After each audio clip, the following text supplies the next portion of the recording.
Hello दोस्तों, नमस्कार। कैसे हैं आप सब? आई होप कि आप सब अच्छे होंगे और खूब बढ़िया से मन लगाकर पढ़ाई कर रहे होंगे। तो आप लोगों को बता दें कि आज से आप लोगों का न्यू सेशन स्टार्ट हो रहा है। न्यू सेशन है, सीटेट के प्रैक्टिस सेट हैं। सीटेट का प्रैक्टिस सेट पूरे चैप्टर को हम पूरा इसमें सामाजिक विज्ञान भी होगा, चाइल्ड डेवलपमेंट यानी कि बाल विकास एवं शिक्षा शास्त्र के भी प्रश्न होंगे, संस्कृत भी हल करवाएंगे और हिंदी भी हल करवाएंगे। पूरा पेपर सॉल्व करवाएंगे आप लोगों को। ये पुराने पेपर हैं 2011 से लेकर अभी तक जो भी प्रश्न पूछे गए हैं आप लोगों को पूरा प्रैक्टिस सेट यहाँ से मिलेगा। बुक से ही करवाएंगे आप लोगों को।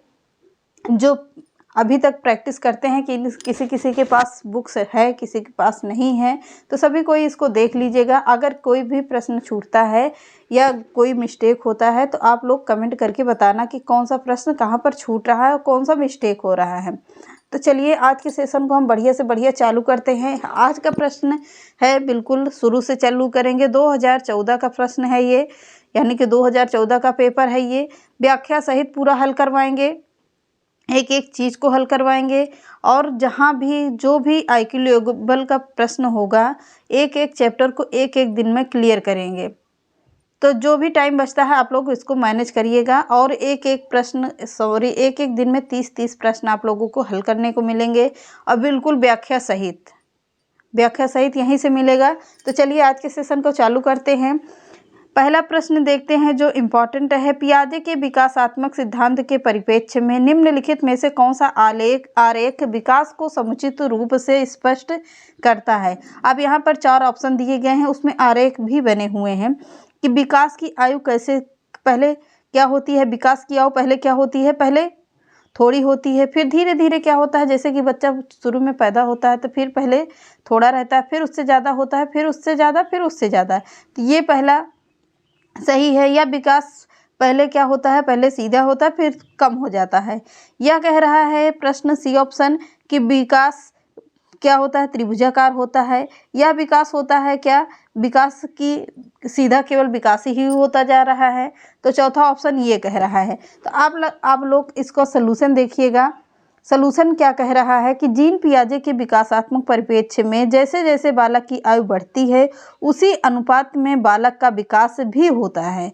जैसे कि कौन सा ऑप्शन सही होगा? इसमें पहला ही ऑप्शन सही है कि विकास पहले थोड़ा होता है फिर धीरे धीरे विकास की आयु बढ़ती जाती है। तो कौन सा? ए ऑप्शन बिल्कुल सही होगा। आगे का प्रश्न देखिएगा, दिख रहा होगा पूरा प्रश्न। तो पूरा प्रश्न देखिएगा आप लोग। एक अध्यापिका ने पाया कि एक विद्यार्थी वर्ग बनाने में कठिनाई बहुत अनुभव कर रहा है। उसने अनुपात लगाया कि वह हीरे यानी डायमंड का चित्र बनाने में भी कठिनाई अनुभव करेगा। उसने निम्नलिखित में से किस सिद्धांत पर आधारित होकर यह अनुमान लगाया? विकास एक व्यवस्थित क्रम में होने की प्रवृत्ति से संबंध है। विकास की प्रक्रिया एक उत्परिवर्तनीय प्रक्रिया है। विकास निरंतरीय होता रहता है। अलग अलग लोगों के अलग अलग विकास की प्रक्रिया अलग अलग होती है। तो क्या होता है? विकास एक व्यवस्थित क्रम में होने की प्रवृत्ति से संबंध है। मैंने आपको पहले ही प्रश्न में इसका पूरा सलूशन दे दिया कि कैसे होता है विकास। तो ए ऑप्शन बिल्कुल सही होगा। अगला देखते हैं, पूरा सलूशन पहले ही बता दिया है तो उसको चलिए आगे बढ़िए। मानवीय विकास में आनुवंशिकता एवं परिवेश की भूमिका के संदर्भ में निम्नलिखित में से कौन सा कथन समुचित है? परिवेश की भूमिका लगभग स्थिर ही सी रहती है जबकि आनुवंशिकता का प्रभाव परिवर्तित हो सकता है। व्यवहारवाद के सिद्धांत प्रायः मानवीय विकास में प्रकृति की भूमिका पर आधारित हैं। यह कह रहा है कि विकास के विभिन्न क्षेत्रों में आनुवंशिकता एवं परिप्रेक्ष्य का सापेक्षिक प्रभाव परिवर्तनशील है। या भारत सरकार की विभेदात्मकता या क्षतिपूरकता मानवीय विकास में प्रकृति की भूमिका पर आधारित है। कौन सा ऑप्शन सही है पूछ रहा है। तो विकास में सी ऑप्शन बिल्कुल सही होगा। अब यहाँ पर पूरा थ्योरी देखिएगा। मानवीय विकास में आनुवंशिकता एक परिवेश की भूमिका का संदर्भ में विकास के विभिन्न क्षेत्रों में आनुवंशिकता एवं परिवेश का क्या होता है? सापेक्ष प्रभाव परिवर्तनशील है। अतः यह कथन समुचित होगा, यानी सी ऑप्शन बिल्कुल सही है कह रहा है। अगला है प्रश्न देखते हैं। अगला प्रश्न देखिएगा। अगला प्रश्न कह रहा है समाजीकरण के संदर्भ में विद्यालयों के पास प्रायः एक प्रच्छन्न पाठचर्या विद्यमान रहती है, इस जिसमें निहित है क्या होता है बलात्मक अधिगम, चिंतन एवं समकक्षीय साथी एवं अध्यापक की अनुकृति द्वारा विशेष रूप से अपनाया जाने वाला व्यवहार। यह कह रहा अंतःक्रिया व सामग्री व द्वारा विद्यालयों में प्रस्तुत किए जाने वाले सामाजिक भूमिकाओं के से संबंधित अनौपचारिक संकेत कह रहा है। परिवारों के माध्यम से विद्यार्थियों के समझौतापूर्ण क्या होता है प्रतिरोधात्मक समाजीकरण होता है। विद्यालयों अभिवृत्तियों का शिक्षक एक आकलन है। तो सी ऑप्शन बिल्कुल सही है। फिर से पूरा प्रश्न देख लीजिएगा कि पूरा प्रश्न बिल्कुल देखिएगा। अगला प्रश्न देखते हैं। स्पीड भी रहेगी क्योंकि यहाँ पर आप लोगों को केवल प्रैक्टिस सेट मिलेगा। निम्नलिखित में से जहाँ पर समझाने वाला आएगा वहाँ समझाते भी रहेंगे और पूरा प्रैक्टिस सेट भी करते रहेंगे। तो चलिए, निम्नलिखित में से कौन सा निहितार्थ पियाजे के संज्ञानात्मक विकास के सिद्धांत से नहीं निकाला जा सकता। बच्चों की अधिगमनात्मकता, तत्परता से प्रति संवेदनशीलता, व्यक्तिगत भेदों की स्वीकृति, खोजपूर्ण अधिगम, शाब्दिक शिक्षण की आवश्यकता। तो शाब्दिक शिक्षण की आवश्यकता होती है। फोर्थ ऑप्शन बिल्कुल सही होगा। अगला प्रश्न देखते हैं। निम्नलिखित में से कौन सा कोहल वर्ग के नैतिक विकास के चरणों का विकास होता है। तो कोहल वर्ग के अनुसार पूछ रहा है, तो कौन सा ऑप्शन सही होगा, एकदम A to Z होगा। तो कह रहा है निम्नलिखित में से कौन सा कोहल वर्ग के विकास के चरणों का लक्षण है। तो चरणों का परिवर्तनशील अनुक्रम होता है। विभिन्न चरण अलग अलग प्रत्युत्तर है, ना कि सामान्य प्रतिमान होता है। यह कह रहा है सभी संस्कृतियों से संबंध चरणों को सार्वभौमिक श्रृंखला होती है। सी ऑप्शन बिल्कुल सही होता है। सभी आ गया है यहाँ पर, सही सभी संस्कृतियों के से संबंध होता है, यानी कि सभी को मिला जुला कर क्या कहते हैं कि सभी को मिला जुला समान क्या होता है समान अधिकार, बच्चों को समान अधिकार या समान रूप से पढ़ाया जाएगा। अगला प्रश्न कह रहा है कक्षा के वास्तविक सांसारिक समस्याओं से संबंध जटिल प्रतियोजनाओं पर कार्य करते हुए अध्यापक व छात्र एक दूसरे के अनुभव से परस्पर ग्रहण करते रहते हैं। पारस्परिक रचनात्मकता कलात्मक अध्यापक या केंद्रित होता है या सामाजिक रचनात्मक होता है। तो सामाजिक रचनात्मक होता है। बिल्कुल फोर्थ ऑप्शन बिल्कुल सही होगा। अगला प्रश्न देखते हैं। प्रगतिशील शिक्षा के संदर्भ में समान शैक्षिक अवसर से अभिप्राय है कि सभी छात्र किसी भी जाति, पथ, रंग, क्षेत्र व धर्म के होते हुए भी समान शिक्षा प्राप्त करें। ये भी सही लग रहा है, पर A to Z कौन सा सही होगा। समान शिक्षा पाने के बाद अपनी क्षमताओं को सिद्ध करें, बिना किसी भेदभाव के समान पद्धतियों की सामग्रियों से शिक्षा प्राप्त करें, ऐसी शिक्षा पाएं जो उनके अनुकूलतम हो और उनके भविष्य के कार्यों में सहायक हो। तो बिल्कुल फोर्थ ऑप्शन बिल्कुल सही लग रहा है। तो फोर्थ ऑप्शन बिल्कुल सही होगा। अगला प्रश्न कह रहा है भाषा विकास के संदर्भ में निम्नलिखित में से कौन सा क्षेत्र पियाजे के द्वारा कम कर आंका गया है। तो आनुवांशिकता, सामाजिक अंतःक्रिया, अहम केंद्रित या विद्यार्थी द्वारा सक्रियात्मक रचना। तो विद्यार्थी द्वारा क्या होता है सामाजिक अंतःक्रिया होता है। तो बी ऑप्शन बिल्कुल सही होगा। अगला प्रश्न देखते हैं। अगला प्रश्न कह रहा है कि एक 11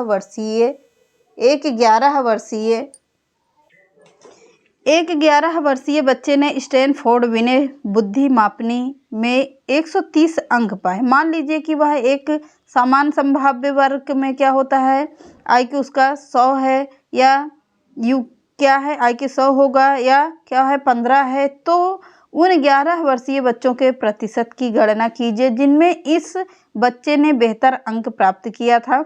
98, 88, 78 या 88, 80 होगा। तो कैसा है।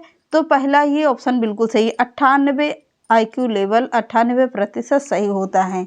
अगला प्रश्न देखते हैं कि निम्नलिखित में से कौन सा निरीक्षण हावर्ड गार्डनर ने बहुविध बुद्धि सिद्धांत का समर्थन करता है। मस्तिष्क के एक भाग में हुई क्षति केवल आ गया, यहीं पर गलत हो रहा है।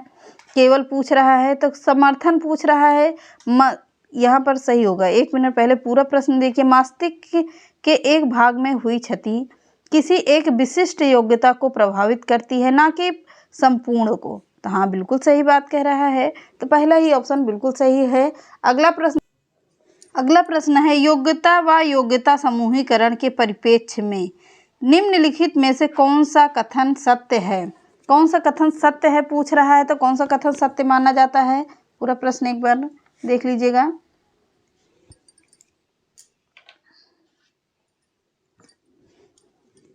कौन सा कथन सही है पूछ रहा है, तो विद्यार्थी सम समूहों से क्या होता है, बेहतर सीखते हैं। अबाध व प्रभावी शिक्षण हेतु कथा को समरूपी होना चाहिए। छात्र अहिष्णु क्या होते हैं वह भेदों को स्वीकार नहीं करते हैं। विभिन्न योग्यता वाले समूहों को ग्रहण करने के लिए अध्यापकों को बहुस्तरीय शिक्षा को अपनाएं। यही सही बिल्कुल लग रहा है। सीटेट में ऐसे ही बिल्कुल प्रश्न पूछता है और वहीं का प्रैक्टिस सेट भी है। निम्नलिखित में से कौन सा कथन सत्य है? रचनात्मक आकलन कभी कभी संकलनात्मक हो सकता है। संकलनात्मक आकलन से क्या हो है? अभिप्राय का आकलन। अधिगम एक निरंतर अभिन्न अंग होता है। तो पहला ही ऑप्शन बिल्कुल सही है। अगला प्रश्न देखते हैं, एक अध्यापक अध्यापिका विद्यार्थियों को किसी विषय की अपनी अवबोधनात्मकता को प्रतिबिंबित करते हुए संकलनात्मकता मानचित्र का निर्माण करने को कहना या कहता है। वह क्या कह रहा है? विद्यार्थी की स्मृतियों को मंथर गति से जागृत कर रही है, रचनात्मकता आकलन कर रही है। बी ऑप्शन बिल्कुल सही यहीं पर लग रहा है। अगला प्रश्न देखते हैं। अगला प्रश्न है, वंचित शिक्षार्थियों के साथ व्यवहार करने के संदर्भ में अध्यापक अध्यापिका को निम्नलिखित मूल्यों में से किसमें विश्वास व्यक्त करना चाहिए? छात्रों की सफलता हेतु व्यक्तिगत उत्तरदायित्व का, यानी कि यही पहला ही सही लग रहा है, सही है भी। तो निम्नलिखित में से अगला प्रश्न है, निम्नलिखित में से किस पद्धति को उपयोग करते हुए हकलाने की समस्या से निपटा जा सकता है? तो अनुश्रुत वाक्य, प्रवृद्ध वाक्य या परिणामकारी वाक्य या लंबित वाक्य। तो बी ही ऑप्शन बिल्कुल सही है। अगला प्रश्न कह रहा है, सीखने के असक्त बच्चों के संदर्भों को तत्काल संबद्धता प्रदान करना, सहयोग पर बल देना तथा गैर अधिगमनात्मक तकनीकी जैसी तत्काल सूचनाओं को बुद्धिपूर्वक गवेषण क्या है तथा सामग्री प्रतिबंधन का उत्तोलन यानी उत्तोलन ही होगा।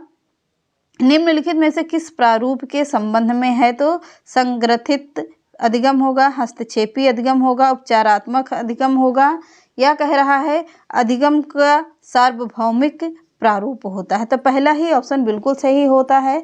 अगला प्रश्न देखते हैं, एक समावेशी कक्षा वह है जहाँ पर तब तक आकलन की पुनरावृत्ति होती रहती है जब तक प्रत्येक अधिगमकर्ता न्यूनतम श्रेणी प्राप्त न कर लें।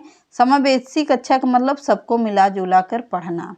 अध्यापक प्रत्येक अधिगमकर्ता के लिए वैविध्यपूर्ण व सार्थक अधिगमनात्मक अनुभवों हेतु परिवेश का निर्माण करते हैं, यानी कि सही कह रहा है प्रश्न। फोर्थ ऑप्शन बिल्कुल सही होगा, यानी कि डी।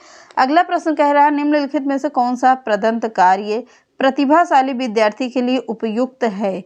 अन्य विद्यार्थियों की तुलना में समान प्रकार के परंतु अपेक्षाकृत अधिक अभ्यास उसने अपने समवयस्की साथियों को क्या किया? अनुशिक्षण देने के लिए, ताकि उनकी शक्तियों की दिशा मिल सके तथा वह व्यस्त रह सके।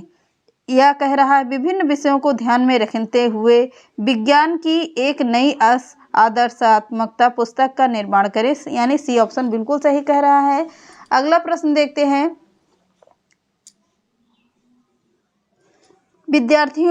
विद्यालय छोड़ने वाले विद्यार्थियों को नियंत्रण की दृष्टि से सरकारी संगठनों द्वारा संस्था के स्तर पर विभिन्न उपाय किए गए हैं। निम्नलिखित में से कौन सा कारण संस्थानिक स्तर से जुड़ा है जिसके कारण बच्चे विद्यालय छोड़ देते हैं? यानी कि इस पर सीधा ऑप्शन पर चलते हैं। कह रहा है कि जो बच्चे अनिवार्य पाठ्यचर्या को स्वीकार नहीं कर पाते हैं उनके लिए विकल्पात्मकता क्या होता है? पाठ्यचर्या ना होना, यानी कि फोर्थ ऑप्शन बिल्कुल सही है। अगला प्रश्न देखते हैं। अधिगम अक्षमताएं वस्तुपरक तथा तथ्य हैं, वह संस्कृत की उनके कोई भूमिका नहीं होती है। पठन अक्षमता के पर्याय हैं। सामान्य या उनसे अधिक बुद्धि लब्धांक वाले बच्चों में भी पाई जाती हैं। यह कह रहा है कि समय व हस्तक्षेप के स्वरूप की अपेक्षा करते हुए भी अपरिवर्तनशील नहीं होती, यानी सी ऑप्शन बिल्कुल सही कह रहा है। संज्ञानात्मक प्रशिक्षुता व शैक्षिक संवाद क्या होता है? अधिगम को एक सामाजिक गतिविधि के रूप में ग्रहण करना चाहिए। सही बात कह रहा है, पहला ही ऑप्शन यहाँ पर सही दिख रहा है। अगला प्रश्न देखते हैं। जो अध्यापक अध्यापिका अपने विद्यार्थियों की त्रुटियों में सुधार करना चाहती है, उसके लिए निम्नलिखित में से कौन सा समुचित मार्ग होगा? क्या किसके बारे में कह रहा है? तो उसे उन त्रुटियों को संशोधन करना चाहिए जो सामान्य अर्थ व अवबोधनात्मकता के में हस्तक्षेप करती हैं, यानी सी ऑप्शन बिल्कुल सही है।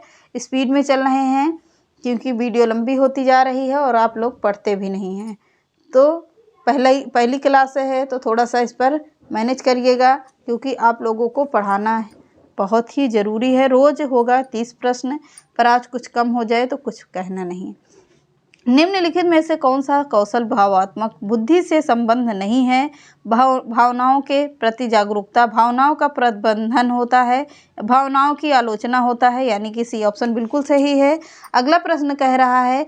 आकलन प्रक्रिया के दौरान देविका की उत्तेजना ऊर्जापूर्ण होती है, जबकि राकेश की उत्तेजना अनुत्साही। उन दोनों के भावात्मक अनुभवों का अंतर किससे संबंध है? सामान्य अंतराल होता है, भावनाओं की पराकाष्ठा होता है, अनुकूल का स्तर होता है, या विचारों का घनत्व होता है। तो सी ऑप्शन बिल्कुल सही है। ये रहे आज के कुछ प्रश्न। तो चलिए, आई होप कि आप लोगों को अच्छे लगे होंगे। अच्छे लगे तो कमेंट करिएगा। मिलते हैं नेक्स्ट क्लास में। चैनल पसंद आता तो लाइक, सब्सक्राइब एंड शेयर कर दीजिएगा। नमस्कार।